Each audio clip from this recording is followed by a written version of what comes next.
인사이트를 찾아드립니다. 통찰을 연결합니다. 최고의 페이지. 와, 반갑습니다. 안녕하세요.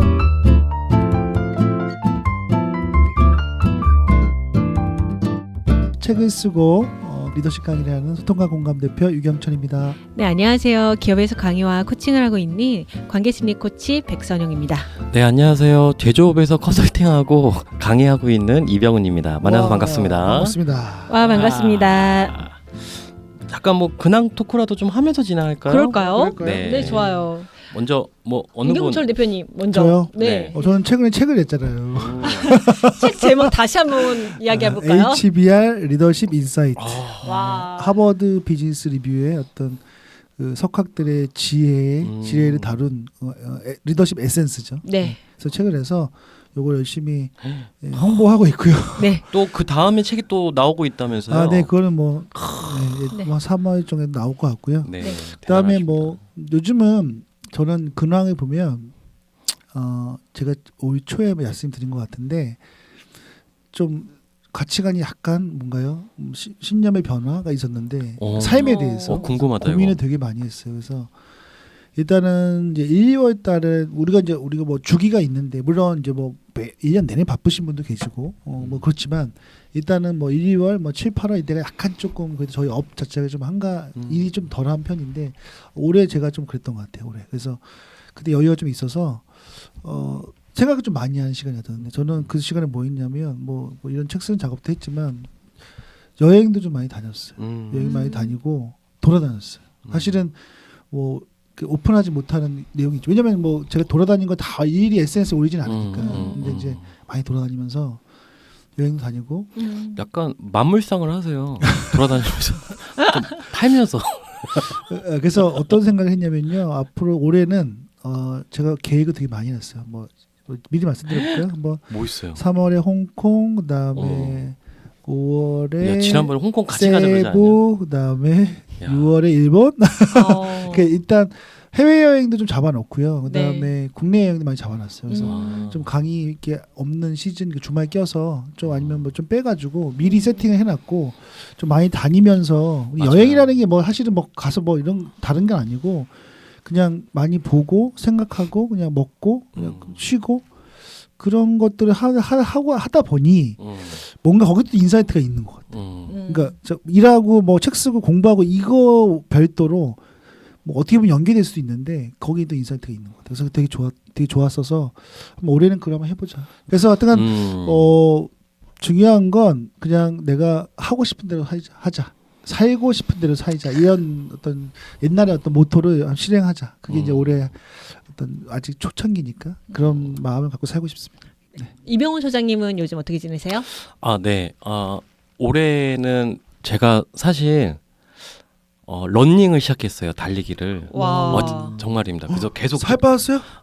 그냥 좀 근육이 붙고 있는 것 같아요. 와. 안 쓰던 근육이 생기기 시작했고요.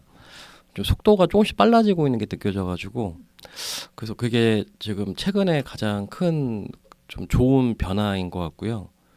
또 제가 다행히 그 컨설팅을 하고 있는 지역이 강원도의 청정 지역이잖아요. 그렇죠. 그래서 좀 거기서 일을 예전에는 막 밤 늦게까지 막 하고 했었거든요. 네.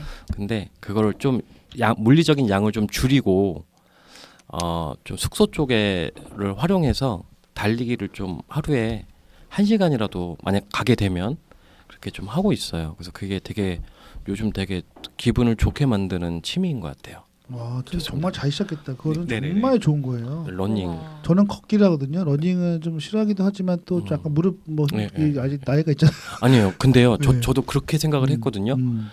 근데 러닝을 해야 되더라고요. 맞아요. 살 빠져요. 걷기보다 러닝을 해야 되는데 그 관절에 무리가 갈 수 있잖아요. 그럼에도 불구하고 러닝을 해야 돼요. 아니 그건 알아요. 근데 근육이 생겨야 돼요. 네, 맞아요. 그건 좋아요. 그래서 전 부럽고 저는 러닝보다는 약간 빠른 걷기를 좀 하루에 1-2시간 하는데 그게 도움이 좀 많이 돼요. 그래서 우리 운동을 해야 돼요. 맞아요. 네네. 우리 백선 선생님은 저는 올해 작년부터 시작했던 명상 지도자 자격증을 올해 취득을 했고요. 네, 2월에 동국대. 네, 동국대학교에 자격증 취득하고 그러면서 계속해서 명상 수행하고 있고 수련 받고 있고요. 그래서 좀 명상을 하고 있고 두 번째는 그 넷플영가라는 커뮤니티 모임에서 제가 모임장으로 사람들을 만나게 되었어요. 근데 그렇게 바쁜데 또 근데 너무 감사하게도 제가 오픈한 지 한 이틀 만에 다 마감이 됐어요. 지금 한 자리 남았다라고 이야기를 하시더라고요. 그래서 그런 모임도 한번 개설을 해봤고, 좋다. 그래서 올해 24년도는 이제 건강도 좀 챙기면서 좀 다양한 경험을 해보는 것이 올해 좀 목표이기도 하거든요. 그래서 그 다양한 경험 중에서 마지막은 지난달에 유튜브도 촬영을 했어요. 그래서 아직 그 개설은 하진 않았는데 아마 다음 주 이제 2월 말 정도에 유튜브도 개설이 될 것 같고, 그래서 최근에는 좀 새로운 시도를 해보겠다라는, 그리고 새로운 경험을 하겠다라는 그런 게 있었는데 하나씩 좀 하고 있는 것 같습니다. 엄청 많네요. 네, 그래서 좀 요즘에 흥미로운 일들이 많아졌어요. 그렇군요. 네. 와. 바쁜 일정인데 그것까지 꾸겨 넣었으니. 저도 유튜브는 찍었어요. 같이. 맞아요. 뭐 저 봤잖아요 저번에. 네. 저번 유튜브 주에. 그냥 본인이 찍으면 되는 거 아니에요? 아니에요. 아니에요. 찍어도 되죠. 근데 우리는 브이로그가 아니잖아요. 그래서 우리는 굉장히 고급 PD, 전문적인 PD님을 고용해서 네. 그래서 한번 스튜디오에서 되게 좋더라고요. 그러니까 뭐 유튜브를 찍는 이유는 다른 이유보다는 사실은 그런 것 같아요. 우리가 좀 더 전문성들을 좀 더 구체적으로 잘 보여줄 수 있는 것들. 근데 네. 보통 우리가 영상도 그렇잖아요. 만약에 내가 그냥 3인터 프로는 찍을 수 있지만 우리가 또 어때요? 또 여러 가지 구성이라든가 내용도 다양하게 보여줘야 또 재미있어 하니까 그치. 그런 것들을 이제 잘 구성해서 만든 거죠. 기획해서. 네, 한번 기대해 주셔도 좋습니다. 네네. 우리 그런 토크가 좀 길었네요. 네. 시작할까요? 오늘 책은 뭐죠? 오늘 책은 메타인지의 힘이라고 합니다. 얼마 전부터 이 메타인지라는 단어가 많은 분들께 좀 들려오는 단어 중에 하나잖아요. 그쵸. 네, 오늘은 이병훈 소장님께서 이 구봉건 저자님의 메타인지의 힘 한번 들려주시면 감사하겠습니다. 네, 알겠습니다. 메타 인지의 힘을 추천받아서 지금 하게 됐고요. 그래서 이 메타 인지의 힘은 지금 우선 저자부터 좀 소개를 드리면 구봉건 작가님께서 쓰신 책입니다. 언론이자 디지털 인문학자고요. 한겨레 사람과 디지털 연구소장으로 일하시면서 다양한 글을 쓰고 강의를 하고 계시는 분으로 좀 소개가 되고 있습니다. 그래서 이 메타의 인지 힘이 요즘에 이렇게 서점에 가면 눈길을 끄는 책 중에 하나인데요. 오늘 제가 이 책의 호스트로서 좀 진행을 해보도록 할게요. 자, 우선 메타인지를 한 번쯤은 아마 들어보셨을 만한 단어인데요. 사실 많이 듣긴 했는데 개념적으로 이게 어떤 건지는 좀 헷갈리실 수 있을 것 같아요. 우선 제가 그걸 정리를 했는데 메타인지는요. 내가 무엇을 모르는지 아는 것이 바로 메타인지입니다. 내가 무엇을 모르는지를 아는 거예요. 그러니까 다시 내가 모르는 지점을 발견하는 거죠. 그리고 또 두 번째 해석은 확장되는 건데 나는 도대체 무엇을 알고 있는가라는 질문은 이런 질문들이 결국 나의 알에 대한 인지로 연결이 되고요. 그것이 바로 메타인지를 의미하는 겁니다. 그래서 좀 더 이걸 정리를 해보면 결국 내가 인지하고 생각하는 사고의 주체인 내가 알고 있는 상태에 대한 지각의 피드백이 바로 메타인지라고 합니다. 약간 좀 어렵죠? 그래서 결국에 쉽게 얘기하면 내가 아는 게 아닐 수도 있는 거고요. 그래서 내가 무엇을 모르는지를 깨닫고 알아내는 것이 메타인지다. 이렇게 될 것 같습니다.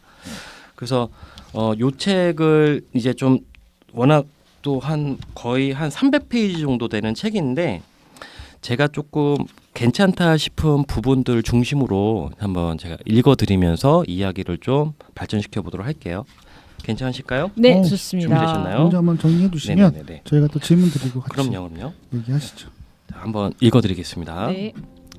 펜실베이니아 대학의 심리학자 애덤 그랜트는 대상이 나의 그 타겟이 물건일 때 사람들은 열정을 다해서 업데이트를 한대요. 그러나 나의 타겟 대상이 어떤 지식이나 생각이나 견해일 때는 그냥 과거에 내가 갖고 있던 것들을 고집하는 경향이 있다라고 말씀을 하셨습니다. 또 토플러도 좀 유사하게 맥락으로 이야기를 했는데 지속적으로 변화하는 21세기에는 기존에 알고 있던 것을 의도적으로 망각해야 된다. 그러니까 언런을 얘기하는 거죠. 그리고 새로이 학습하는 방식, 그러니까 리런이죠. 이런 것들을 적응해야만 되는데 사실 기존에 알고 있던 것을 내가 의도적으로 폐기하고 지속적으로 뭔가 새로운 거를 배우고 학습하는 것들이 사람에게는 인지적으로 또 심리적으로 상당히 부담이 되는 노력입니다. 그럼에도 불구하고 지금의 세상이 계속 빠르게 변화하고 있기 때문에 이런 것들을 말씀하실 거고요.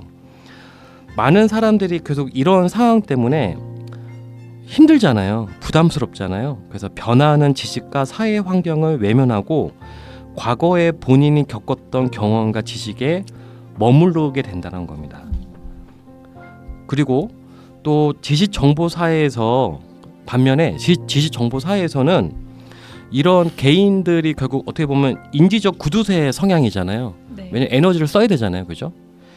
이런 것들 아랑곳하지 않고 세상은 빠르게 변한다는 이야기를 하십니다. 약간 요 부분을 첫 번째로 제가 좀 의제로 좀 꺼내 봤거든요. 네. 제가 지금 읽어 드렸는데 혹시 뭐 드는 생각이나 뭐 혹시 그런 게 있으신 게 있을까요?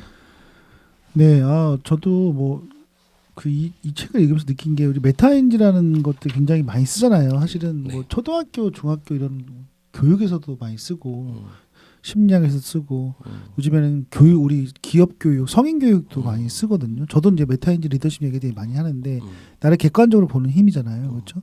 근데 여기 책에 보면 이제 소크라테스 얘기가 나와요. 이제 그 소크라테스가 어떤 얘기를 하냐면 여기 잠깐 읽어드리면 소크라테스는 그 문제에 대해 자신이 모른다는 것을 알고 있지만 그들은 자신이 알고 있다고 착각하는 점이었다. 이게 뭐냐면 이 소크라테스가 내가 정말 지혜롭다고 하는데 사람들은 이 정말 지혜로운가 이런 것들을 막 고민하는데 그 상황에서 자기가 찾아봤대. 사람들이 이 사람들이 어떻게 행동하는가를 봤더니 그 사람들은 그러니까 나는 소크라테스는 이런 얘기했잖아요. 네 자신을 알라. 그러니까 우리는 무지하다. 근데 사람들은 무지하면서도 나는 똑똑해 이렇게 생각한다는 거예요. 그게 이제 문제라는 거죠. 소크라테스는 나는 내가 아무것도 모른다는 것을 안다는 점에서는 그 누구보다 현명하다라는 위대한 깨달음에 이르렀다. 그러니까 뭐냐면 소크라테스는 내가 무지하다는 걸 스스로 아는 거예요. 메타인지죠. 그러니까 그때 소크라테스는 메타인지가 굉장히 높은 거잖아요. 결국 이 메타인지는요. 결국 인지의 실패가 메타인지의 핵심인 무지를 깨닫게 된 시적인 계기가 되는데 메타인지는 자신이 아는 것과 모르는 것을 구별하는 능력이잖아요. 그래서 어떤 나침판이나 저울, 계기판 같은 역할을 하는 것 같아요. 저는 뭐 제가 리더십 강의 주로 하니까 리더십 관점에서 얘기를 하면 리더가 내가 장점과 단점이 있을 텐데 장점 아는 건 좋죠. 그걸 강화하면 되잖아요. 근데 단점도 있는데 대부분의 리더들이 단점을 모른 척하거나 아니면 몰라요. 그래서 그것을 감춥니다. 그러다 보니까 그게 계속 나중에 큰 문제가 되거든요. 근데 만약에 훌륭한 리더들은 메타인지를 발휘해서 내가 잘 모르는 거, 내가 제일 부족한 것들을 어떻게 해요? 인지하고 지금은 수정이 안 되지만 그걸 개선하기에 부단한 노력을 하죠. 그러면 언젠가는 개선이 되죠. 그렇죠? 그리고 어떤 실수를 했을 때 내가 이게 부족한데 이것 때문에 이 문제가 생겼구나를 알면서 노력합니다. 개선하려고. 이게 다른 거예요. 그래서 메타인지 능력이 왜 리더가 중요하냐? 조직을 운영할 때 사람들은요. 나만의 이런 의식에 빠져요. 내가 훌륭하고 뛰어나고 나는 훌륭한 리더니까 내가 리더가 된 거야. 그래서 어떻게 해요? 사람들은 나에 따라와야 돼. 이런 의식에 빠지게 되면 이게 정말 일이 잘 됐을 때는 좋은 성과를 내지만 일이 잘못됐을 경우는요. 아주 큰 실수를 하게 됩니다. 그래서 그런 관점에서 소크라테스가 얘기한 것처럼 네 자신을 알라. 너의 무지함을 알고 리더는 어떻게 된다? 예, 학습을 해야 된다. 끊임없는 학습과 그 동안 성장이 돼야 되지 않을까. 그런 생각이 갑자기 들었어요. 지금 이 말씀하시니까 저도 좀 연결을 해보면, 네네. 그러니까 결국에 그러면 알미란 무엇인가? 안다는 게 뭐지? 아마 지금 청취자들은 이런 고민도 아마 하실 수 있는 분도 있을 것 같은데 이게 되게 중요한 질문 같아요. 그러니까 알미란 무엇인가? 그러면 반대가 이제 모르는 거니까요. 근데 요 책에서 그것과 좀 관련된 내용들이 좀 나오는데 그 럼스펠드 매트릭스라는 부분이 있어요. 네. 나중에 한번 기회가 되시면 한번 봐보시면 좋은데 조금 어려운 개념이거든요. 근데 그 럼스펠드 매트릭스에 두 가지 개념이 나옵니다. 그러니까 알고 있다는 것을 알고 있는 거, 그리고 내가 이걸 알지 못한다는 것을 알고 있는 거는 그래도 괜찮아요. 어떻게 우리가 컨트롤이 되거든요. 근데 진짜 무서운 게 뭐냐면 알려지지 않은 암입니다. 알려지지 않은 암. 이게 무슨 말이냐면, 그러니까 첫 번째 형태는 알려지지 않은 암은 내가 알고 있는데 이걸 어떻게 말로 표현이 안 돼. 분명 내가 이걸 아는 것 같은데 알고 있어 분명히. 근데 이게 말로 표현이 안 돼요. 글로 이렇게 그런 게 있잖아요. 보통 암묵지라고 하죠. 이런 형태가 알려지지 않은 암의 첫 번째 형태고요. 두 번째는 뭐냐면 알고 있지만 알지 못하는 암이 있습니다. 되게 어렵죠 말이. 알고 있는데 네. 알지 못하는 암이 있어요. 이게 또 어떻게 보면 알려지지 않은 암의 한 종류인데 그러니까 무슨 말이냐면 집단 무의식 같은 거예요. 쉽게 얘기하면 그러니까 예를 들어서 2차 세계대전 때 독일이 그 유태인들 마구잡이로 학살을 했잖아요. 그죠? 그 당시에 사실 알고 있어요. 사람을 이렇게 함부로 하면 안 된다는 것을 사실 독일 사람들도 알고 있었을 거라고요. 그렇죠. 독일 사람들 괴물은 아니잖아요. 근데 그 당시에 어떤 분위기나 어떤 이런 문화나 어떤 갑자기 저기 유태인 애들은 그냥 뭐 나쁜 놈들이야, 그냥 죽어도 마땅한 애들이야, 뭐 이런 식의 인식이 저변이 깔리면서 알고는 있는데 알지 못하는 암이 되는 겁니다. 알고 있었어 사실. 암이라고 하는데 자꾸 암이라고 들려가지고 제가 발음이 안 좋나요? 그래서 발음 좋습니다. 알려지지 않는 무슨 뭐 어떻게- 몸에 자, 죄송합니다. 장동감이에요. 네네네. 농담. 네네. 그런 거예요. 네네네. 알겠습니다. 요 맥락을 한번 생각해 보시면 아까 저기 유경재 대표님 말씀하신 거 연결될 것 같아서 제가 지금 알겠습니다. 네. 네. 했습니다. 네. 전 좀 이어서 이 메타인지에 대한 이야기를 하면서 이 메타인지를 두 가지 방향으로 좀 설명드릴 수 있을 것 같아요. 첫 번째는 외부 대상에 대한 메타인지고요. 두 번째는 내부 대상에 대한 메타인지입니다. 그러니까 외부 대상에 대한 메타인지는 내가 왜 밖에 있는 세상에 대해서 객관적으로 잘 알고 있는가가 외부에 대한 메타인지고, 내부에 대한 메타인지는 내가 알고 있는 지식, 정보가 정확하게 그러니까 제대로 알고 있는가가 내부에 대한 메타인지라면은 우리가 메타인지를 바라볼 때 외부와 내부를 객관적으로 바라볼 수 있는 힘이 아마 메타인지이지 않을까라고 생각을 들면서 결국에는 이 메타인지의 중요성은 이런 부분이 아닌가 싶거든요. 그러니까 우리가 외부의 세계와 내부의 세계를 바라볼 때 사실과 다르게 왜곡되게 바라보는 문제점이라던가 또는 한쪽으로 기울여서 바라보는 편향성의 문제 때문에 우리는 이런 부분을 좀 있는 그대로 바라볼 수 있어야 된다라는 거죠. 그럼 다시 생각해 보면 있는 그대로 바라보는 내가 아는 것과 모르는 것을 구분하는 메타인지가 왜 필요한가라고 하면 궁극적으로 메타인지는 내가 외부 세계에 대해서 잘못된 정보를 가지고 있으면 내가 성장하거나 누군가를 변화시키기 어려울 것이고요. 그리고 내부에서의 메타인지가 잘못되면 사람들을 왜곡해서 바라보거나 아니면 오해가 생기거나 또는 내가 마음에 어려울 수 있다라는 거죠. 때문에 메타인지는 외부와 내부를 좀 객관적으로 바라볼 수 있는 힘이라는 생각이 들고요. 이 안에 저는 제가 해석하는 건 그거 같아요. 메타인지가 있는 어쩌면 메타인지는 사람을 겸손하게 만들 수 있는 힘일 수 있다는 생각이 들어요. 그러니까 우리가 다 안다라고 생각하는 착각은 어찌 보면 뭔가 내가 오만과 거만으로 이어질 수도 있고, 그리고 잘못된 해석은 사람들 간에 오해를 불러일으킬 수도 있고 성장을 멈추게도 할 수 있기 때문에 그런 부분에서 이런 부분은 좀 필요할 것 같고, 이 메타인지를 기르는 방법은 제 생각에는 그런 거 아닐까 싶어요. 그러니까 내가 갖고 있는 정보가 다 틀렸어라고 하는 회의적인 입장이 아니라 어떠한 상황에 닥쳤을 때 그게 옳은 판단인지 스스로와 또는 내부 세계에 질문을 한번 계속해서 던져주시는 거, 그게 메타인지를 기르는 힘이지 않을까 싶고요. 결국엔 메타인지가 심리학에서 말하는 건 알아차림, 셀프 어웨니어스라는 생각도 듭니다. 네, 저는 그렇게 바라봤어요. 네. 어떻게 보면 겸손과 의심이네요. 그렇지 않을까 싶어요. 왜냐하면 내가 다 안다라는 착각은 어찌 보면은 겸손을 방해하는 요소지 않을까 싶거든요. 내가 모든 걸 다 안다라는 착각이 사실은 가장 무서운 거잖아요. 맞아요. 네. 저도 그런 들으면서 저는 여기 앞에 사례 나가는 그 김연아 선수 사례 나오잖아요. 저는 그게 아사다모. 예. 네. 근데 그거 되게 잘 비유가 됐는데 저는 이전에 김연아 선수를 너무 좋아했는데 트리플 악셀을 안 뛰었거든요. 근데 아니 저 정도 실력이면 또 되는데 안 뛰잖아요. 그래서 트리플 다른 컴퍼니 뜨는데 이 트리플 악셀이 제일 어렵대요. 근데 여기서 이분이 얘기하기에 그러니까 김연아 선수가 물론 억지로 뛰면 뛰겠죠. 근데 실수와 염려가 있기도 하고 본인의 이게 강점이 맞지 않다고 생각했기 때문에 다른 연기로 점수를 커버한 거죠. 근데 아사다 마오는 트리플 악셀을 처음 시도해서 성공한 다음에 계속 그걸 주력으로 갔어요. 그게 점수가 높으니까. 근데 어떻게 해요? 이 나이가 들고 성인이 되면서 몸도 늘고 그렇죠. 그러면서 어떻게 해요? 이 트리플 악셀이 어려운 거예요. 몸이 가볍지가 않잖아요. 그래서 제가 봤을 때는 실수를 막 했잖아요. 그래서 결국은 결정적일 때 넘어지고 그래서 항상 2등을 했었는데 아사다 마오가 저는 김연아 선수가 메타인지가 되게 뛰어나다.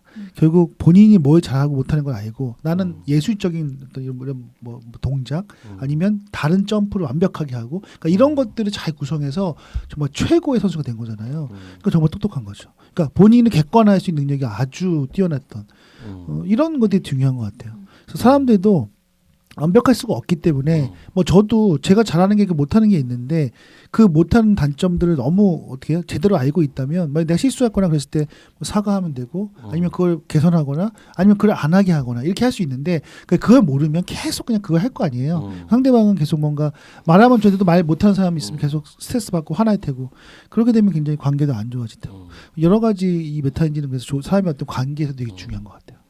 근데 약간 말씀 듣다 보니까 저는 약간 좀 이렇게 꼬아서 생각하는 거 좋아하잖아요. 네, 어떻게 꼬았어요? 뭐 예를 들어서 제가 피아노를 좋아해요. 피아노를 좋아해서 어렸을 때 피아노를 막 연습을 해서 올인을 한 거예요. 막 열심히. 근데 이게 저의 특성이나 한계로는 어울리지 않다라는 해석은 그 이후에 결과론적으로 해석이 되어지는 거잖아요. 네. 근데 그 시점에서는 시작을 하는 시점에서는 그냥 나는 피아노를 한번 해보고 싶었던 거예요. 그래서 막 올인을 하고 있는데 결과론적으로는 잘못된 판단이었던 거죠. 그러니까 그 상황을 해석을 더 했어야 됐는데 그러니까 이게 결과론적으로는 그렇게 해석이 되어지지만 그냥 당사자 입장에서 현실적으로 봤을 때는 그걸 어떻게 구분하냐 말이죠. 그러니까 아사도 마오도 만약에 타임머신을 타고 미래로 왔다면 아 내가 지금 트리플 악셀에 이만큼 내가 재능이 있어서 남들 못하는 트리플 악셀을 도전했는데 연습을 진짜 피나는 쪽으로 했더니 된 거예요. 어렸을 때 맞죠? 중고등학교 때. 근데 이게 너무나 리스크한 기술이고 나중에 이제 본인이 성인이 되면 또 체격이 커지고 또 이렇게 가면 이게 오히려 불리할 수 있다라는 것은 나중에 본인이 확인을 한 거잖아요. 몸으로 부딪히면서. 근데 중고등학교 때는 아사다모는 본인은 정말 피나는 훈련으로 지금 트리플 악셀을 한 거고 김연아는 아유 나는 트리플 악셀 안 되겠다 야 이거 또 누구한테 또 운 좋게 들었어. 아유 트리플 악셀 이거 안 돼. 너 지금 해도 되는데 나중에 나이 먹으면 너 더 안 된다 이거 막 그래서 너는 차라리 이쪽에 적성이 있으니까 예술성으로 승부 보자. 그래서 중고등학교 때부터 그쪽으로 간 거예요. 다양한 잡기들을 배우면서. 근데 결과론적으로는 이제 성인 올림픽에서는 김연아가 이제 1등을 먹고 아사다모가 2, 3등을 한 거잖아요. 근데 이게 결과론적으로는 그렇게 해석이 할 수 있겠지만 중고등학교 때 그 당시에는 이런 판단을 어떻게 해야 한다는 거죠? 나는 그거 되게 거의 운의 영역인 것 같아. 물론 뭐 코치라든가 뭐 부모님의 영향도 있겠죠. 왜냐하면 이제 그 분들이 되게 메타인지가 좋아서 오히려 그러니까 그런 것 같아요. 뭐 김연아 선수가 그걸 했는지 안 했는지 모르겠는데 어쨌든 그 함께했던 코치나 아니면 뭐 부모님이나 특히 어머님이 굉장히 헌신했잖아요. 그러니까 그런 분들이 메타인지가 좋을 수도 있어. 이거는 이제 가설입니다. 근데 그분들이 좋아서 연아야 너는 이거보단 이게 더 나을 것 같은데 그래서 그것도 할 수 있잖아요. 그래서 이건 뭐 어쨌든간에 주변에 이런 분들이 있지 않았을까? 만약에 그냥 김연아 선수 한 명만 두고 한다면 지금 질문이 유효하죠. 왜냐하면 그 어린 나이에 그걸 결정할 수 있을까? 그 결정할 수 있는 분도 있을 것 같아요. 근데 대부분 못할 수 있죠. 그렇지만 주변에 또 좋은 그러니까 우리가 보통 그 주변에 좋은 사람이 있는 게 중요한 게 우리도 그렇잖아요. 성인이 돼도 우리가 주변에 좋은 우리만 보더라도 좋은 사람들이 주변에 비슷한 일하는 사람이 있다고 하면 도움도 많이 받고 그렇죠. 그다음에 거기서 뭔가 시너지 내고 성장도 하잖아요. 근데 만약에 정말 형편없는 사람이 옆에 있다고 치면 수준이 낮아지겠죠. 맞아. 그런 거랑 비슷한 것 같아요. 그래서 결국 뭐 메타인지도 또 이런 것 같아요. 우리끼리도 할 수 있는 건데 만약에 이제 여기는 피드백이 되게 중요하겠죠. 그래서 메타인지가 떨어지면 어떻게 되느냐? 좋은 사람은 주변에 둬라. 그러면 이제 그분들이 피드백을 줄 수 있잖아요. 물론 부정적인 피드백이 굉장히 불편할 수 있지만 우리가 신뢰를 갖고 있다면 그러니까 조아리 창 같은 거네. 그쵸. 내가 보지 못한 네, 맹점을 옆에서 맞아요. 봐주는 거네. 그러니까 우리가 신뢰를 갖고 있다면 그런 비판적인 아니 그 사람에 대한 건설적인 피드백도 받아들일 수 있다는 거죠. 그러면 이런 것들이 내가 좀 부족했는데 잘 몰랐는데 이분들이 얘기해 주시니까 그런 것 같아요. 그럼 어떻게 해요? 이제 그걸 수용한 다음에 어떻게 됩니까? 실행해야죠. 그게 이제 변화인 것 같아요. 근데 이제 어떤 분들은 네가 뭘 알아? 아니야. 이렇게 부정하시는 분 있죠. 저는 이런 분은 또 문제가 되겠죠. 그렇죠? 그런 것 같아요. 어떻게 보면 지금 우리의 이 대화가 구봉권 작가님이 메타인지를 띄우려고 지금 아사다마오 사례를 하셨는데 그렇죠. 이분이 못 보시는 맹점을 우리가 얘기하고 있는 걸 수도 있어요. 이분도 메타인지의 한계가 있는 거죠. 본인이 주장하는 그 관점에 또 분명히 이분도 좀 메타인지가 짱이라고 하고 있지만 지금 이 사람이 갖고 있는 생각과 흐름이 완벽하지는 않을 거 아니에요.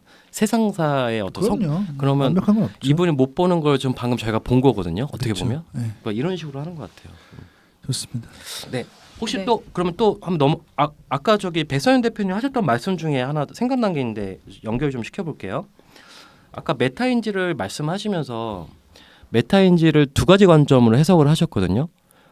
나의 밖으로 향하는 거 하나, 내 안으로 향하는 거 맞죠? 네. 이렇게 말씀하셨는데 그 내가 무엇을 모르는지 아는 것이 메타인지라고 하셨는데 그 요즘에 그 명상을 되게 좀 전문적으로 공부하고 계시잖아요. 네. 깊이 있게. 약간 좀 연결 지점이 있겠다는 생각이 저는 그냥 느낌만 드는데 혹시 좀 어떤 공통된 모습이 있을까요? 이게 제가 바라보는 이제 저는 명상 쪽에서 메타인지 같은 경우는 내가 관찰자적 자기가 돼서 나를 있는 그대로 바라보는 것을 이야기를 하고 있거든요. 그러니까 우리가 생각의 함정에 빠지면 그 생각이 사실이라고 믿거나 또는 독단적 모습을 보이기 쉽다라는 거죠. 예를 들면 내가 그 아사다마오와 김연아의 예처럼 예를 들면 내가 이거는 뭐 할 수 없어 어려울 거야라고 이런 생각에 빠지거나 난 이걸 잘할 수 있어라는 오만에 빠졌을 때 어찌 보면 좀 정리해서 말씀드리면 이런 오만에 빠지면은 우리가 내 자신에 대해서 정확하게 바라보기 어렵다라는 거죠. 그래서 다시 정리하면 이런 것 같아요.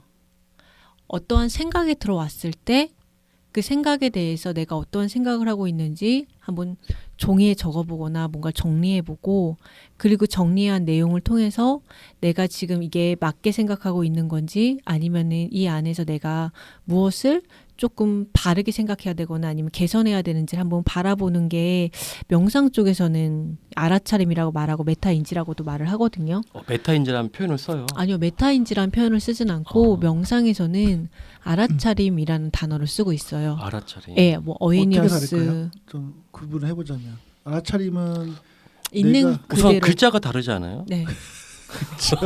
알아차림은 근데 보면 어웨어니스잖아요. 근데 자기 셀프 어웨어니스라는 얘기도 많이 하죠. 자기 인식. 네. 그렇죠. 근데 이 알아차림 명상은 저도 뭐 여러 가지 예전에 보니까 그런 것 같아요. 내가 지금 어떤 상태에 있는지를 알아차리는 건 거죠. 그렇죠. 내가 지금 어떠한 생각을 하고 있는지를 알아차리는 거죠. 그러니까 지금 그럼 지금 내가 어떤 생각을 내가 지금 생각을 뭐 하고 있잖아요. 네. 내가 어떤 생각을 하고 있는 거죠? 사람마다 다르죠. 이제 그렇죠. 사람마다 다를 텐데 내가 어떠한 생각을 하고 있는지. 그러니까 우리가 일상에서 계속해서 생각을 하고 있잖아요. 그래서 생각이 하루에 5, 6만 개를 하고 그쵸. 있대요. 네. 예. 그래서 5만 가지 생각한다라고 하는데 이 5만 가지 생각 중에서 우리가 내가 사실이 아닌데 내가 모르면서 안다라고 착각하는 생각을 하고 있을 때도 있잖아요. 예를 들면 팀에서 바라봤을 때 구성원들이 어떤 표정을 짓거나 어떤 행동을 했을 때 쟤는 저럴 거라고 내가 판단하는. 그렇죠, 그렇죠. 근데 그게 아닌데도 불구하고 맞다라고 생각하는 거. 그렇죠, 그게 내가 알과 모르는 것을 구분하지 못하는 거고 그렇죠. 내가 업무에 대해서 이런 능력이 좀 부족한데 이건 잘한다라고 확신하는 거. 그러니까 정확하게 구분을 못하는 거잖아요. 그래서 명상은 내가 생각을 어떤 것을 오해하거나 착각하는 것을 바로잡고 이렇게 말하면 안 되는데 바로잡고 있는 그대로 나를 바라볼 수 있는 거. 그래서 생각에 함정에 빠지지 않고 덫에 빠지지 않고 있는 그대로 바라보는 그런 연습을 하게끔 하는 게 명상인데 요거랑 좀 비슷한 맥락인 것 같긴 해요. 그러면 이거는 이제 딴 얘기긴 한데 명상이 나왔으니까 네. 여쭤보고 싶어요. 내가 명상을 예전에 해본 좀 일부 그냥 이렇게 막 정식으로 배운 건 아니고 네. 소장님처럼 그냥 개인적으로 이렇게 참여해보고 했는데 저보고 이렇게 앉아서 뭐 어차피 우리 그 가부좌적으로 앉잖아요. 네. 이제 앉아요. 음악을 약간 그 명상 음악을 틀어주면서 나 2번 했는데 다 잤어. 그래서 명상 프로그램 기억이 안 나. 뭐 졸리죠 당연히. 근데 자꾸 생각을 하라 그러고 생각을 아니 버리라고 그랬나? 네. 생각을 버리라고 그러고 잠깐 거기에 집중하라 그러는데 집중이 안 되거든요. 네. 그러니까 자는 거거든요. 네. 근데 예를 들어서 피곤했어요. 자는 전날. 것도 잘하는 거예요. 근데 그때 한번 팁을 알려주세요. 어떻게 나에 집중할 수 있죠? 내가 이제 가만히 있어요. 저 집에 있다 쳐볼게요. 집에서 내가 앉아서 이렇게 앉아서 명상을 한다고 해볼게요. 혼자 보통 네. 아침에 하잖아요. 그럼 어떻게 하면 효과적으로 할 수 있어요? 명상은 호흡에 집중하는 게 명상이에요. 호흡, 네. 혹시 고? 코 엄청 코. 골잖아요. 잘 때. 코에 집중. 그러니까 이게 주무시는 분이 계세요. 근데 이게 바디 스캔 하실 때는 네. 이제 발끝부터 시작해서 몸 전체로 가기 때문에 주무세요. 몸이 이완됐기 때문에. 그거 좋은 좋은 거예요. 그래서 어. 바디 스캔 할 때 주무시는 분들 많으세요. 그래서 그건 좋은 거고 뭐 좋다 나쁘다라는 평가도 하면 안 되고요. 그런 거고 명상을 할 때 어떻게 우리가 생각을 지워요. 그러니까 생각을 지운다라는 것 자체가 어불성설이잖아요. 그렇죠. 그러니까 우리가 신체 기관 중에서 유일하게 내가 뭔가 통제할 수 있는 게 호흡이거든요. 호흡은 내가 통제가 가능하잖아요. 근데 우리가 주의 집중할 때 가장 중요한 건 넓게 바라보면 주의 집중이 어려운데 주의 집중을 좀 하나의 컨택을 하면 조금 더 주의 집중하기 쉽거든요. 이렇게. 그렇죠. 뭔가 손가락 하나를 잡는다거나. 근데 명상할 때는 호흡에 집중을 해주시는 거예요. 근데 호흡이란 단어도 광범위하잖아요. 그래서 코끝에 집중을 해주시는 거예요. 그래서 코에서 숨이 들어오고 크게 들이마시고 잠깐 멈추고 내뱉고. 그것만 잘하면 돼요? 네, 그것만 집중하면 되는 거예요. 그러니까 내가 호흡에 집중하면 어떻게 되냐면 생각이 없어지잖아요. 생각이 멈추는 것보다는 호흡에 집중하니까 생각이 나 갑자기 잠깐. 든 생각인데 유경재 멘토는 명상 필요할 것 같아. 그 느낌이 나 필요해 저는. 약간 요즘에 그 느끼는데 네. 조금 차분해질 필요가 있어 멘토는. 왜요? 너무 텐션이 높아요? 아니 그러니까 그냥 느낌이 이게 되게 도움이 될 것 같다는 느낌이 들었어요. 맞아요. 저는 필요하다고 생각해요. 근데 진짜 제가 명상하고 나서 정말 많이 도움이 됐거든요. 근데 코끝에 집중하고 명상하면 사실 저는 처음에는 뭐 가부좌 자세로 앉아라 이것도 잘 안 됐어요. 근데 호흡이 되면 자세가 만들어지더라고요. 그러면 명상은 호흡 연습이에요? 기본적으로 저는 명상 뭐 호흡입니까라고 하면 감각기관에 집중해서 뭐 걷기 명상부터 되게 다양하거든요. 근데 호흡만 잘 돼도 내 몸이 이완 상태로 돌아가기 때문에 이완 상태로 된다라는 건 내가 조금 더 유연함이 생긴다는 거잖아요. 마음속에. 행복감이 듭니까? 아 그래서 요가랑 연결되는 거야. 그렇죠. 근데 행복감이라고 표현하기보다는 저는 그냥 고요함이라고 연결을 해요. 고요함. 네, 내 안에 고요함과 평온함이 깃들어지는 게 전 그 명상이에요. 제가 고민이 있어요. 너무 머리가 아파. 이 문제가 있어서 짜증나 죽겠어요. 그래서 이거 어떻게 할 수가 없어. 이때 명상을 하면 이게 그쵸. 없어져요? 그러니까 문제라고 생각하는 것도 생각이잖아요. 근데 네. 여기 메타인지랑 연결하면 내가 어떤 문제를 가지고 있고 그 문제를 내가 그 문제에 대해서 잘 아는 것과 모르는 것을 구분하는 게 되게 중요하다라고 하는 게 이 메타인지면 내가 계속해서 생각할 때 내가 그냥 내 정보대로 편향할 거잖아요. 내 정보대로 편향을 하잖아요. 그러면 그때 머리를 좀 비우는 게 도움이 되시겠죠. 그래야 유레카를 외칠 테니까 그때 근데 이제 명상하는 거죠. 명상을 하는데 계속 그 생각이 나면 어떡해요? 그러니까. 나도 그럴 것 같은데. 그 생각이 나요. 당연히 생각이 나요. 네. 왜냐면 처음 명상하시는 분들은. 그래서 저는 제가 만든 방법인데 멘토님은 그냥 해병대 훌륭한 캠프가 제일 생각하지 좋은 않습니다. 방법이야. 잡생각하지 않습니다. 않습니다. 나 해군 출신이야. 근데 제가 이거 만든 건데 전 어떻게 하냐면 저는 요즘에 이렇게 해요. 그러니까 생각이 들어왔다라는 것을 내가 알아차리면 그 생각을 비울 수가 있거든요. 관찰자적 자기가 되거든요. 생각을 관찰하는. 근데 그게 연마 수련을 오래 한 사람들은 그게 가능한데 수련을 지금 하신 분들은 어려워요. 그러면 내가 코로 들이마시고 내쉬면서 코로 들이마실 때 잠깐 멈추면서 생각 이러고 표현을 하는 거죠. 생각이라고. 생각인데 그 생각 들으면 어떻게 해요? 그러니까 내가 그 생각이 들었다는 걸 알아차리면 좀 부정적으로 보지 마요. 근데 이게 도움이 돼요. 생각을 했다는 것 자체만 알아차리면 돼요. 차려요. 네. 그러니까 내가 이런 생각을 하고 있구나. 생각. 생각을 버리는 거죠. 지금 현재. 내가 누굴 미워하고 있어요. 근데 그 미워하는 생각이 들었어요. 쟤 미워. 근데 순간 생각하고 그쵸. 버리면 버려져요. 그렇게 한번 해보세요. 왜냐하면 내가 저 사람이 밉다라는 건 저 사람의 행동에서 밉다라는 건데 그 행동을 메타인지로 옮겨가면 내가 그 행동에 대해서 뭐가 미운지를 정확하게 아는 게 되게 중요한 거잖아요. 그쵸. 그 사람도 그럴 만한 이유가 있을 텐데 그래서 내 생각이 함정에 빠지지 않으려면 생각이라는 내가 편견을 버리는 게 되게 중요하다는 거죠. 이게 비우는 거잖아요. 그러면서 내가 차분해졌을 때 그 사람을 다시 보는 거죠. 그럼 리더분들은 다 명상해야겠네. 그래서 저는 미운 감정이 사라지고 하면. 저는 맞아요. 저는 사실 리더분들한테 명상은 너무 중요한 것 같아요. 리더분들한테는.